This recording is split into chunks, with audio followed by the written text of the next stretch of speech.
सही ॿुधाइजो अॼु जी कार्रवाई में छा थियो मुसलसिल 7 कलाक हाज़िरी हलंदड़ रही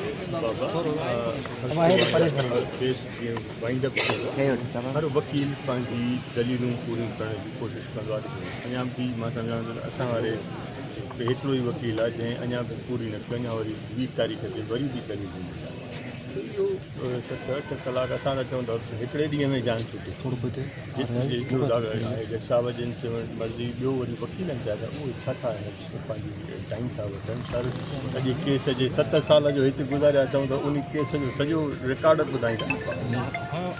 अच्छा सर इन में ॾिसो उर्दू में सिंधी में नथो हुजेव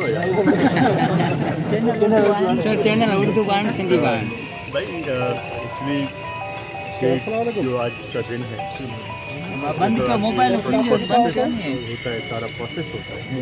आज हमारे वकील ने अपना सारा प्रोसेस किया है, वो भी मैं समझता है कुछ टाइम कोर्ट का टाइम ख़त्म होने की वजह से तो वो नेक्स्ट डे सात तारीख। अच्छा सर हिन केस सबब अवां छा सियासी साख के को नुक़सान पहुतो आहे अगर अॻिते हली हिन केस में